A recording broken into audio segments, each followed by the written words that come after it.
Welcome to National Parks Traveler, where we explore the national parks and the issues that involve them. There are sounds that wake you up out of a deep sleep, only to be dismissed as you fall back to sleep.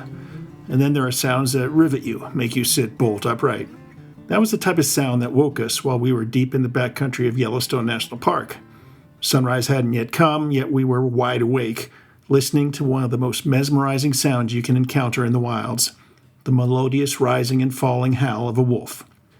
This is Kurt Repencheck, your host at the National Parks Traveler. It was late summer in 2008 when two friends and I were lucky enough to catch that howling wolf. Had it been 20 years earlier, there would have been an audible howl in the park sky because there were no wolves in Yellowstone in 1988. It was an effort launched early in the 1990s that returned the predators to the park back on January 12, 1995, 30 years ago today, when 14 wolves trapped in Canada were brought into Yellowstone to kick off an audacious effort to see healthy wolf packs loping through the park. How have they done? To find out, our guest today is Eric Cluess, the Northern Rockies Senior Representative for Defenders of Wildlife. We'll be back in a minute with Eric to discuss wolves in Yellowstone.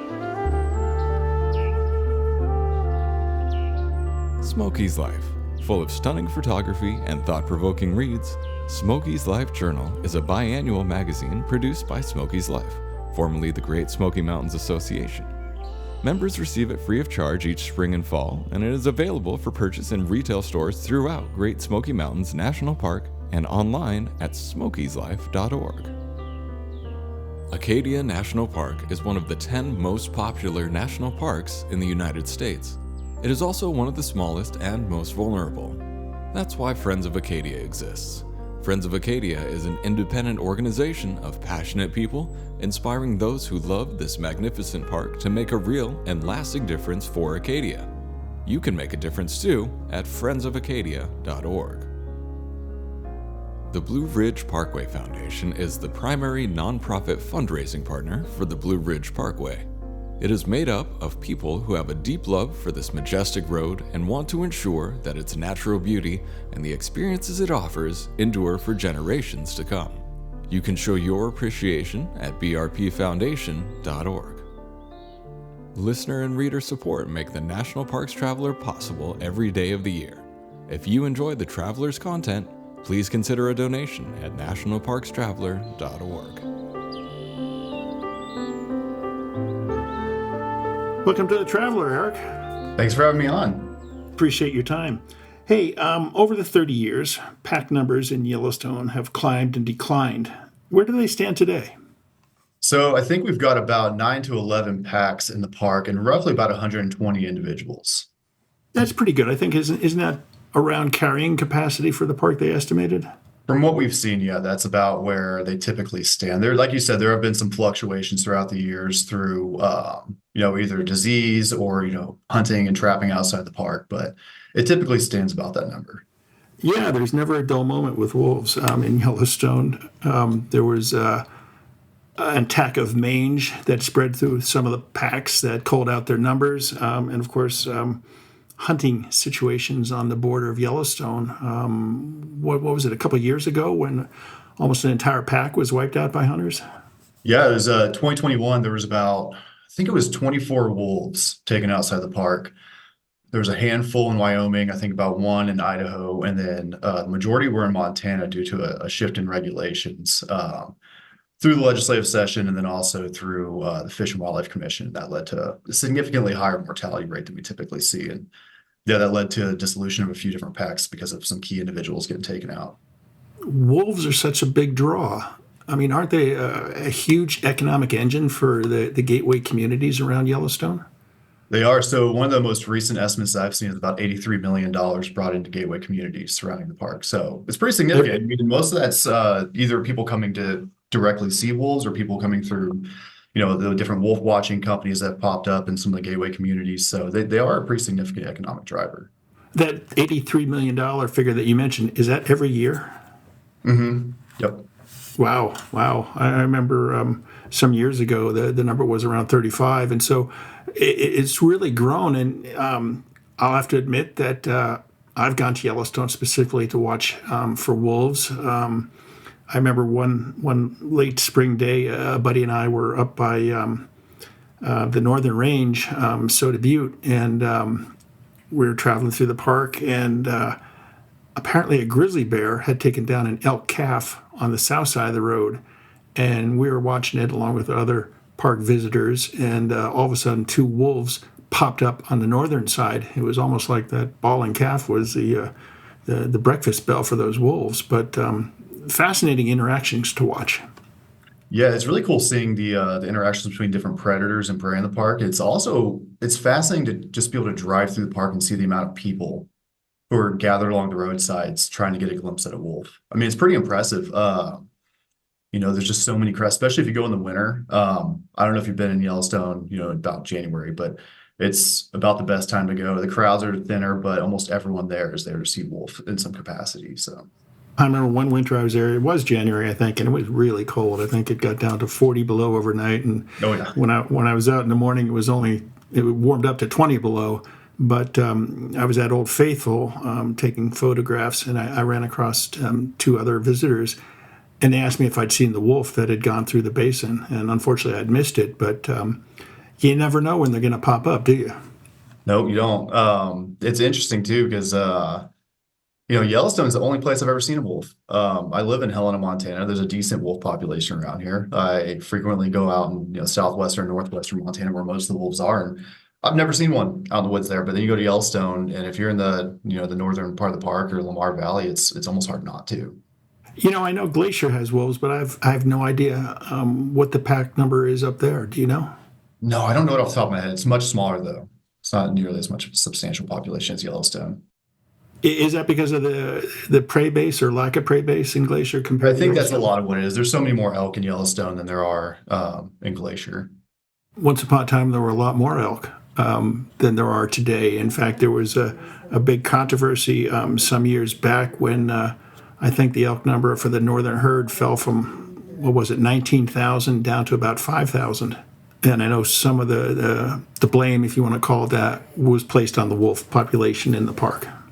Yeah, it was. So that was a big factor playing into just the whole reintroduction in general was what was going to be the impact on the different prey populations. I mean, elk are probably the most number 1 hunted species in the Northern Rockies. And so, hunters were very concerned about it. A lot of what you see with initial prey decline, though, just has to do with a naive prey base. If they are introduced to a predator they haven't, been around in decades, a lot of times they don't know how to interact with that. They don't know. They don't have the proper defense mechanisms, which quickly comes back to them. But you can have a slight dip initially. And there's also an important distinction, too, between a large population and a healthy population. Now, I think typically, what a lot of people are looking for with elk and deer is to have a large population, but really what we want is a healthy population that's resistant to disease, that is smart in the face of large carnivores, that has those, mechanisms to escape, and something that is robust, but not something that's just, a large population.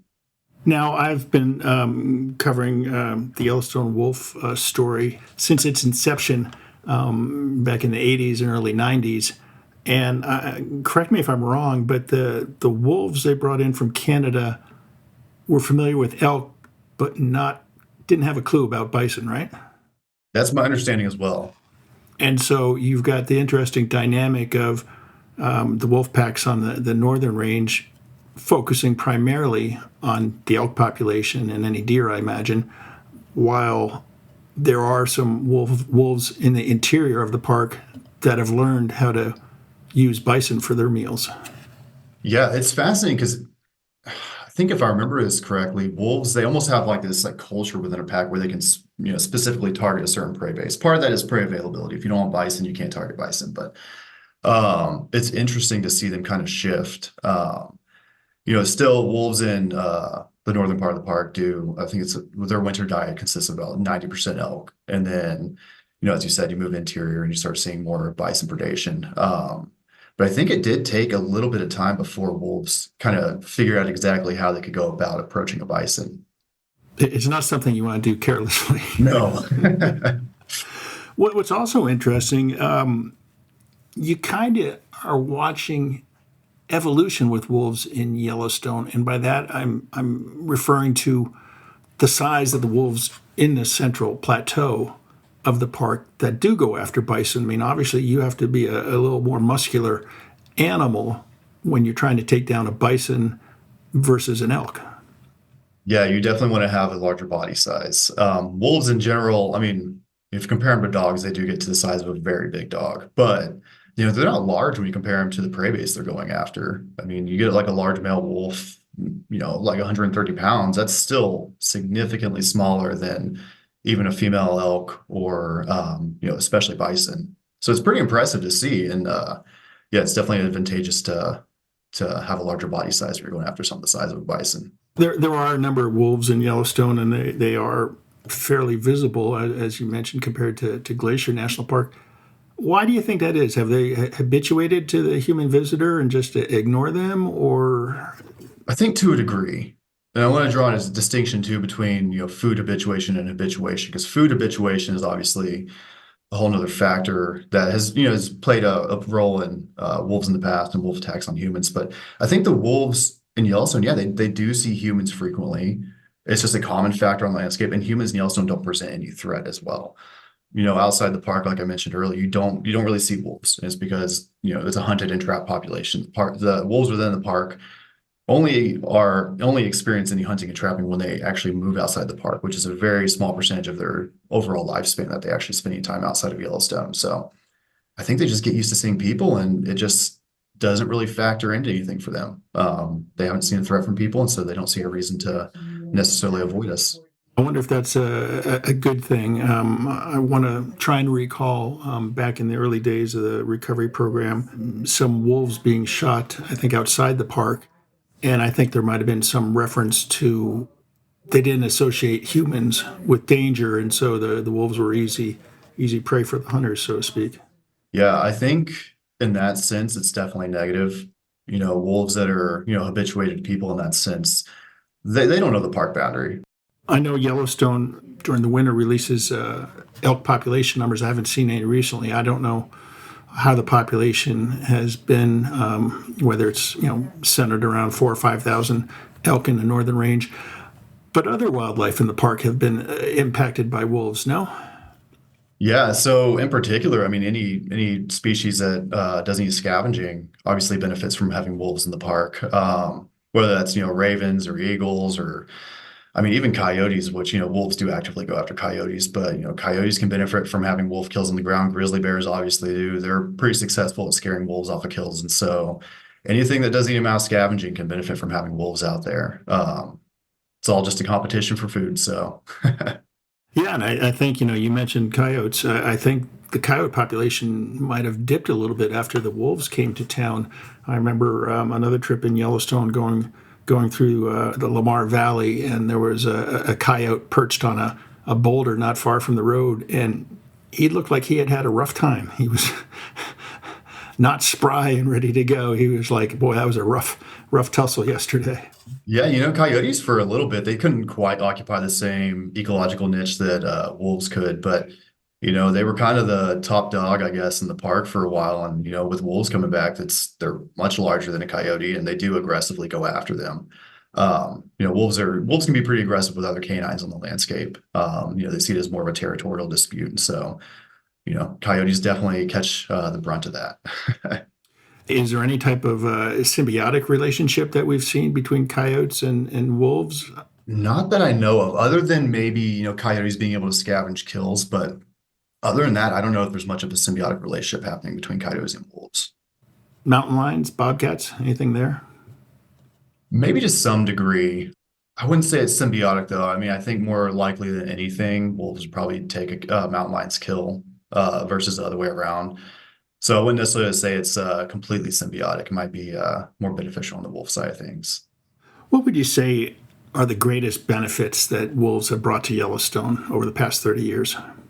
It's hard to say exactly. I mean, we all grew up learning about the food web and the intricacies of that. And I mean, I think it's far more complicated than anyone completely realizes. The term trophic cascade gets thrown around a lot, and that's really the impacts of having an apex predator on the landscape and the influences that has on everything else.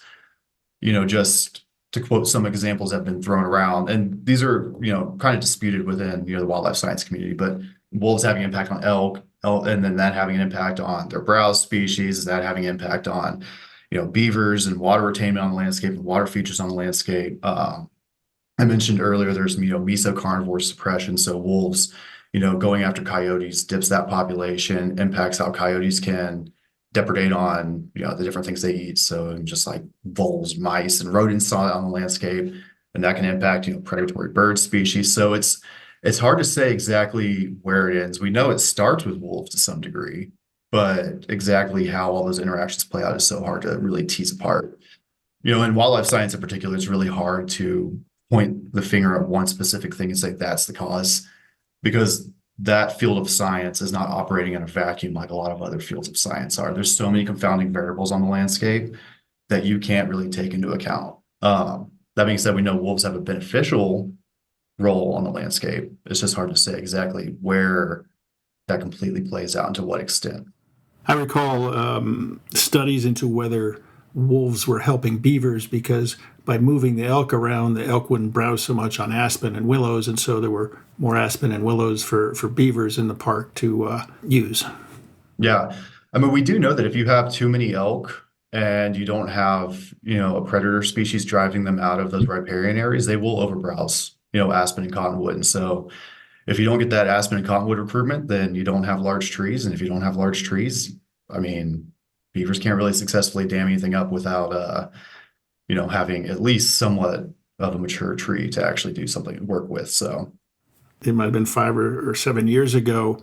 There was the article that came out about how the Yellowstone wolves changed the flow of rivers, and there was much debate over how valid that there's suggestion still a was. lot of debate on that one.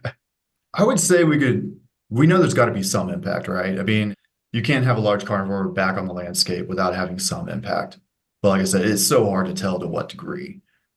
I think it's just going to be a point of contention and a point of, a real point of interest for wildlife scientists moving forward. Perhaps the biggest impact they've had from a human standpoint is the economic impact, as you mentioned earlier. Mm-hmm. The gateway communities must really love having wolves around. I think so. I mean, I think it does depend on where you go exactly. But in general, they are a huge economic driver. So, there's the benefits from that. And I think there's a benefit too of just having wolves on the landscape. I think having just even if you live anywhere in the United States, anywhere where you're going to go to Yellowstone, just knowing that there's wolves on the landscape can be beneficial to some degree. Just knowing Sure. that there's somewhere within this country that's still wild in some aspect and that has this full suite of predator species it's just beneficial for us in general. Wolves obviously generate a fair amount of controversy as well. Part of it, what's going on in Montana and the wolf hunts they allow up there, and the friction that arises from time to time between political leaders in Montana as well as the park staff, National Park Service staff at Yellowstone and even in Washington, I'm sure. The Endangered Species Act is a big issue when it comes to gray wolves. A year ago, the U.S. Fish and Wildlife Service ruled against a request that wolves gain protection under the Endangered Species Act, I believe, ruling instead that there should be a national recovery plan for the canines. That was followed a couple months later by conservation groups suing Fish and Wildlife, arguing that, quote, wolf-hating states, unquote, will sabotage any recovery plan of the gray wolf in the West. And then there was a second lawsuit that challenged the agency's decision that wolves were achieving self-sustaining populations in much of their historic habitat across vast portions of the western United States. Where do things stand today with battles over whether gray wolves should be listed under the Endangered Species Act? I think that's going to be an ongoing battle for the foreseeable future. Wolves, as you mentioned, are, if not the most controversial species out there, they're pretty close to the top of the list. So where we stand right now is that wolves in most of the U.S. are listed in some capacity. Wolves in the Northern Rockies, however, are listed as a distinct population segment, and so they're outside that scope. They've been delisted since roughly 2011. So we've had a hunted and trapped population in Montana, Idaho, and Wyoming for quite a while now. And just in summary, what that means is that there's no federal protections for wolves in those areas. Obviously, wolves in Yellowstone National Park are kind of outside that because they're within the park boundaries, but wolves in the Northern Rocky states do fall under state management. which does follow with, a hunted and trapped population. You mentioned some of the contention between political leaders. That's something that I deal with a lot. We actually have our legislative sessions going right now in Montana, Idaho, and Wyoming, and every 2 years when we have these sessions, you do see a whole suite of anti-wolf bills come through, and it's gone kind of haywire since 2021, which is the year that about 24 Yellowstone wolves were killed right outside park boundaries. We've seen a pretty strong push to liberalize wolf hunting and trapping, introduce new means of reducing the wolf population. In Montana in particular, we have a law that's been passed now that says the state has to reduce the wolf population here. We've seen things like thermal imaging and night vision and baiting and snaring and things like that come through in all these states at this point. So it's very contentious. I mean, we did have, and we still do have a healthy population in most of these states, but we're starting to see a slight downward trend, and we're continuing to see a push for new legislation that really is driving that. So, do you think, though, that the popularity, if you want to call it that, of wolves and the wolf watching economics are convincing some of these states in the West, Montana, Wyoming, Idaho, to rethink how aggressive they want to be in going after wolves? And I mention that because what was it, a year ago, when Wyoming was in the national news because some guy decided he was going to chase down a wolf on his snowmobile, and then he captured the wolf, he duct taped its mouth shut, took it into a bar and made fun about it, and then took it out back and killed it, was not a good picture of Wyoming. No, it's not. I don't think wolves as an economic driver is convincing the states to shift their management. But I do think, because of the popularity of wolves in Yellowstone and because of their impacts on gateway communities, it does apply a bit of pressure for the states to avoid controversies like that. With this instance in particular, I think because of the popularity of Yellowstone wolves are just kind of more on the forefront of conservationist minds, and so we can elevate those issues when they do come up. But to say that Wyoming issue was, this kind of one-off circumstance isn't true. I mean, there's companies down there that make hats about wolf whacking, is what they call it. Like, there's clubs that are based around this thing. This just happened to be a little bit of an extreme circumstance where a guy actually took it with him and paraded it around and took videos and did all these things. But this stuff happens. I mean, there's not a positive trend in managing wolves in these states. We do see more localized shifts. So, we were able to successfully push for reducing the quota for wolves just on the northern extent or the northern boundary of Yellowstone in Montana. And then I think a lot of that was because of the economic benefits to those gateway communities. But that still leaves all the wolves in the rest of Montana kind of out in the dark and still, subject to a lot of the more extreme measures, like I mentioned earlier. What threat do wolves pose to these states? I mean, I don't think there's ever been a documented case of a healthy wolf attacking a human. And then I know defenders for many years, and maybe you still do it today, would reimburse ranchers who lost livestock to wolves. Is that still going on? Defenders kickstarted our livestock loss compensation fund, and then once wolves became delisted, we successfully lobbied to get that incorporated into federal funding. So people frequently call them like tester funds, but what it really is a fund that comes back from the federal government to reimburse livestock loss. After Senator John Tester. Mm-hmm, yes. And then we also started, we helped start, like the Livestock Loss Board in Montana, which helps funnel funding to livestock producers that lose, they either have confirmed or probable losses to wolves. And so I think there's two different types of threats. There's real threats and perceived threats. I think a lot of what we deal with wolves are perceived threats. A lot of wolf fear and wolf animosity, I think, is just ingrained in our psyche, and you can trace that back. People always talk about like the folklores that come out of Europe and all that stuff. I really do think there's some merit to that. It comes from that, and then because the West, is a livestock, rural ranching culture, it's kind of hard to shake that. And when you work in a ranching society or ranching culture, there's so many threats to your operation already that I think it's hard to stomach that there could be one more on the landscape.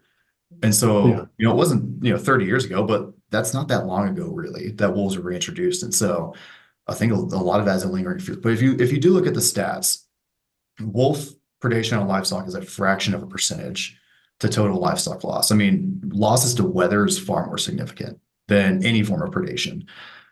But there is the caveat that if you're a small livestock producer and you do have a wolf pack that is frequently depredating your cattle, it can be pretty impactful. When you're already trying to make just the bottom line, it can have some damage on your operation.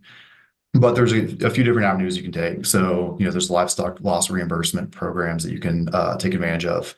There's also, one of the things we do a lot of now is more proactive, coexistence projects. So we can actually go work with a rancher and do things to help them reduce the amount of loss that they're having instead of having to file for that reimbursement afterwards.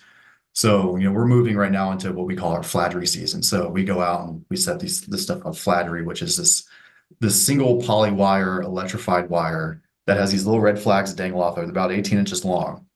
And you can put that around a calving pasture and it will successfully deter wolves. It's a Really? time limited thing because wolves, I think the term is neophobic. So they're afraid of new things. So you go put this thing on the landscape and it's just literally these like billowing flags. They usually even get close enough to get a shock from it. It's just billowing in the wind and it's enough to deter them to keep them away from calves, which are, probably the most susceptible to wolf depredation. So that's a lot of what we do now is, working with ranching communities to try to reduce that loss in the first place, which is beneficial for both the wolves and, livestock and the operation. But the flip side, this fear that's, maybe more ingrained in the ranching community, there's also this new push that I've seen in my time working in Montana and Idaho from, elk hunters who are really pushing to reduce the wolf population. And that's where I see most of the legislation and regulation changes coming from.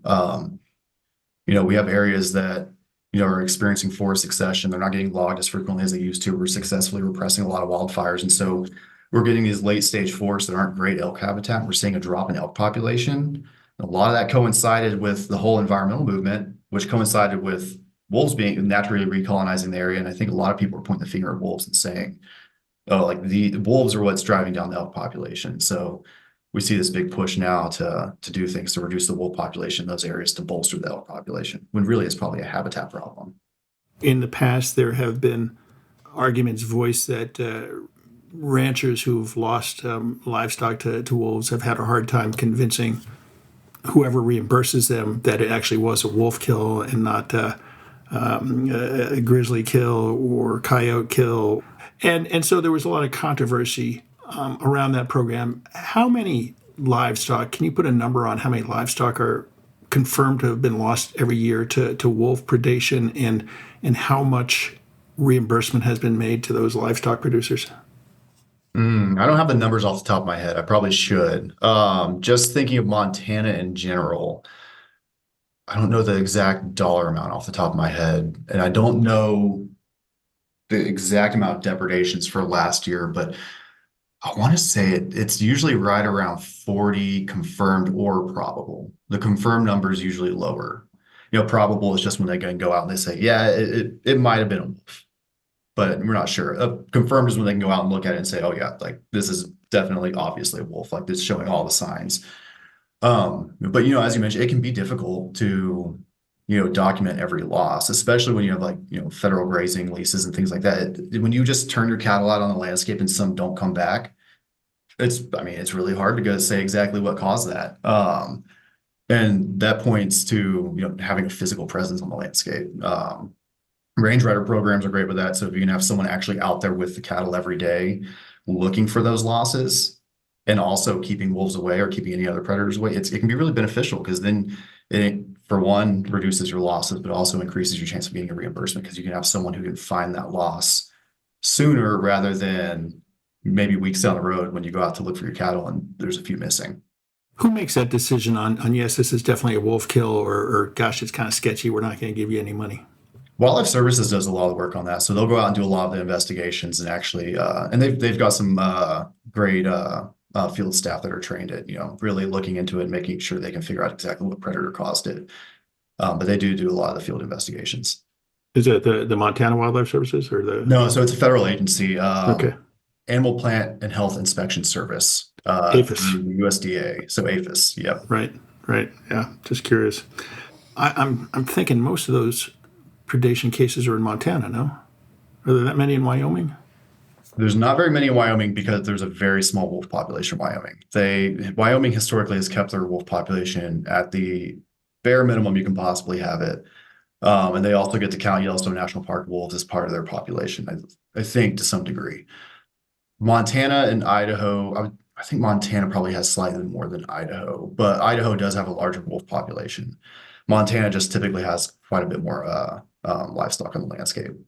What's really been fascinating over the past 30 years is the wolf behavior. And what I'm getting at is dispersers and how far they will travel. I mean, we had a case back in 2014, I think it was, where a female gray wolf showed up on the north rim of Grand Canyon National Park. And after it was killed illegally, they were able to determine that that wolf was from the Greater Yellowstone Ecosystem Packs. And then over the years, there have been reported sightings of wolves down in Rocky Mountain National Park. And I think they had to come also from the Greater Yellowstone Ecosystem. Great movers and shakers, no? Yeah, I always wonder when you hear about, I mean, any animal, but wolves, like you said, are great dispersers. I always wonder like what's going through that animal's head, because sometimes it seems like they just like pick a direction. And yeah, I mean, if you look at the like GPS data, they move around and they kind of meander and stuff, but it's always just curious, like what makes them look in a specific direction and just go that way. I mean, maybe that's just like the nature of a disperser. They just beeline in a certain direction. But yeah, I mean, it's pretty impressive to see any animal move through the landscape like that. But wolves, I mean, like they're not small. They're fairly large, and they're moving through some pretty hostile areas. I mean, when we talk about like wolves dispersing from the Greater Yellowstone down through Wyoming and into Colorado, that's pretty insane because Wyoming is pretty aggressive in how they manage wolves. I mean, in most of the state, they're classified as a predator, which means you can take them pretty much by any means necessary.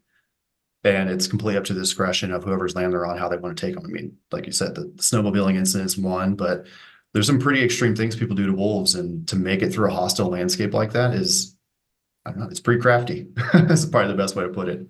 And to cross Interstate 80. Yeah, yeah. Not an easy task to do. It's not. So is it safe to say that the Yellowstone wolves are healthy and thriving 30 years after their return?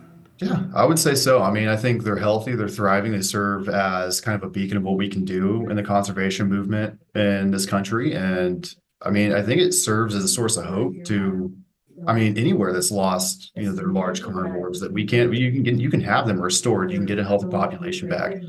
It comes with significant hurdles. There's going to be no small degree of controversy, but you can get large carnivores back on the landscape. We do have a healthy population in Yellowstone at this point that has served as a source population for other areas in the Rockies. And it's just a great conservation success story, despite, you know, some of the, you know, ongoing drama around wolf recovery and the states themselves. You know, we've got the situation in California. I'm not exactly sure where the wolves dispersed from, if they came down from Canada through Washington and Oregon. But there were some sightings in Lassen Volcanic National Park not too long ago.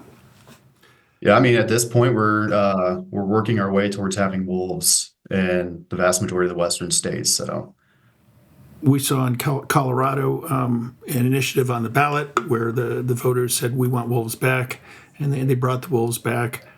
You'd have to think that Rocky Mountain National Park would be a pretty good place for wolves to be when you look at the large elk population there.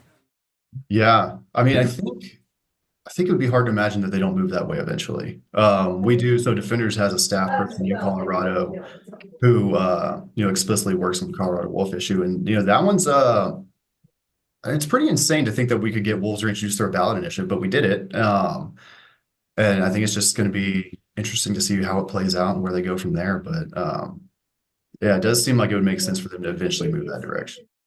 I hate to talk about politics, but we do have the incoming Trump administration, and they have in the past not viewed the ESA favorably, nor wolves nor grizzly bears. Do you expect any significant challenges or sea changes in how Fish and Wildlife Service manages these species and works with the ESA?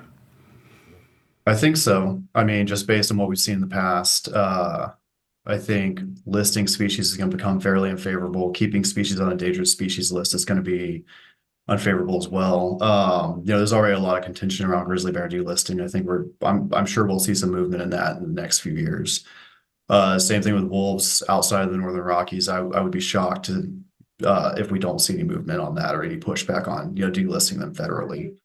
That being said, Northern Rocky states have been delisted for a while, and that won't shift obviously either. I think management will continue on the path that's on right now, but it is difficult working under maybe a slightly more hostile administration towards Endangered Species Act issues and recovery of endangered species. But we've been through it before. We'll get through it again. There's just always some challenges that come with that.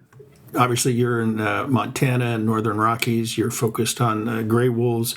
But elsewhere in the country, there are other wolf species that are more tenuous, if you will.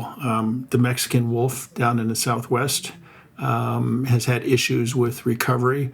The red wolf in the Southeast has had serious issues with recovery efforts. I'm not sure how familiar you are with those situations. Definitely not an expert on them. We have staff members who work on both those issues. And yeah, I mean, it's interesting to watch because they definitely do struggle, it seems, with getting robust population going, like we've had in the Northern Rockies. I think part of that's the landscape, just social tolerance, just things like that. Red wolves in particular. I mean, it's a tough one to watch because it seems like every time there's a positive thing that happens, something bad happens right after that. So.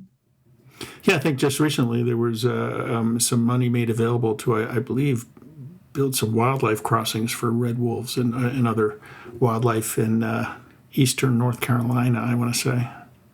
Yeah, wildlife crossings is something that, despite what we just said about, maybe some hostile pushes towards, on the Endangered Species Act, I think wildlife crossings might be one of the avenues we see moving forward that is just kind of beneficial to everyone.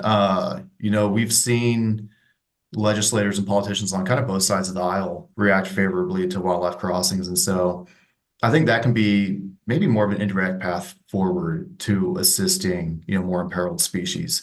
Really, whatever you can do to connect those populations, whatever species it is, just connect populations and reduce the threat that roads pose is just really beneficial overall. I mean, it's beneficial for wildlife in terms of connectivity, but it's beneficial for people too, because in these areas, especially in the West, I mean, you really got to watch out when you're driving sometimes because wildlife love to come stay on the side of the road and they love to just jump across at the wrong time. So.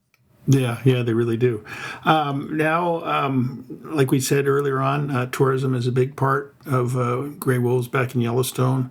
I know the Northern Range, the Lamar Valley is a great place to look for wolves. Any other secret spots you could share with our listeners? I mean, if you want to see a wolf, like with the highest probability, that's the best place to go. Just anywhere in Lamar Valley and Yellowstone, especially in the winter. If you want to go out into one of the states to see wolves, that's a much more difficult proposition because they're very skittish and very avoidant of people. That being said, the Panhandle of Idaho, there's wolves there. It's a very difficult country to go spot anything. But if you want to get out of your car and do some hiking, that might be a place to go. Northwestern Montana, southwestern Montana might also be your best bet. It's a general more like open landscape. You get some of the more rolling hills and not as like densely packed with trees. But there's a significant population of wolves in southwestern Montana, and the landscape might be more favorable to seeing something. But I wouldn't count on it. I do my fair share of going out in the backcountry of Montana and like almost never even see a sign of wolves. Yeah. Stretch. Yellowstone's your way to go. Yeah. What about Colorado? How are things going there? I'm sure they don't have a large population of wolves, and it's a pretty big state. Yeah, I can't remember what the population is currently. I mean, it's a handful. We just successfully got wolves on the ground. But I mean, it's been contentious. I mean, we're seeing a lot of the same contention that we see in the Northern Rockies. There's pushback from the livestock and hunting community due to fears about what wolves are going to have, what impact wolves are going to have on livestock and elk and deer. And it's going well. The reintroduction effort's going well. Wolves are doing well down there, but it is there's some significant hurdles. I mean, we've seen some wolves that have already participate in some livestock depredation. So that state is now having to navigate, a lot of the issues that we've worked through the Northern Rockies. How do you go about with compensation? How do you go through, using like non-lethal tools to deter wolves from livestock. And so they're so early in the game, it's hard to say exactly how it'll all play out, but it's going to play out in a positive way. We've done it here. They can do it there. It's just sometimes you just got to work through all these things in the Fish and Wildlife Commissions. You got to really work with people that, you might not necessarily see eye to eye with and come up with collaborative solutions. But yeah, it's going to be interesting to see if those Colorado wolves move over into Utah. The Uinta Range is a pretty rough and rugged landscape. It could be a pretty good home for wolves. Utah has some great habitat for wolves, but a very hostile management structure in place for wolves. They pretty much explicitly said that the state politicians in Utah pretty much explicitly said that they don't want wolves out there, and they'll do whatever they can to keep them out of it. So, but I mean, Utah is one of the next best places for wolves. So if they want to, they'll find their way there. It's just going to be trying to work to find some collaborative management solutions that allow them to actually live there, because humans are by far the most detrimental thing on the landscape to wolves. Anywhere where you find a significant human population, you find a much higher loss of wolves. So that's Eric Lewis, the Northern Rockies senior representative for Defenders of Wildlife. We've been talking about wolves in Yellowstone, 30th anniversary of their return. Eric, thanks so much for joining us today. I really appreciate your insights, and look forward to getting back to Yellowstone and the Lamar Valley and seeing some more wolves. Yeah, it was great being here. Yeah, I need to get out to Yellowstone myself. It's been a few years. Got to get the kids out and do some snowshoeing and see what we can hear and see. Sounds great. Thanks so much. Yeah, thank you.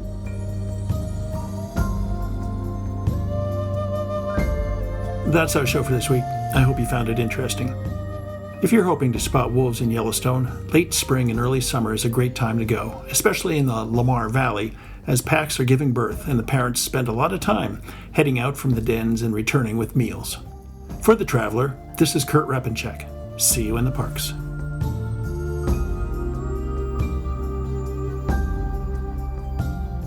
The composers and musicians at Orange Tree Productions have created a unique collection known as the National Park Series that has grown to include more than 30 CD titles. Composed against the backdrop of a park's sounds of nature, these musical scores will connect you with these beautiful places and take you there, at least in your mind. This collection is the #1 selling National Park audio series in the world and provides the background music for National Parks Travelers podcasts. Visit them at orangetreeproductions.com. Editing and production work for the National Parks Traveler podcast is done by Splitbeard Productions. You can learn more about us at splitbeardproductions.com. National Parks Traveler is a 501c3 nonprofit media organization that provides daily editorial coverage of national parks and protected areas. Traveler's coverage is made possible by reader and listener donations. Visit us at nationalparkstraveler.org.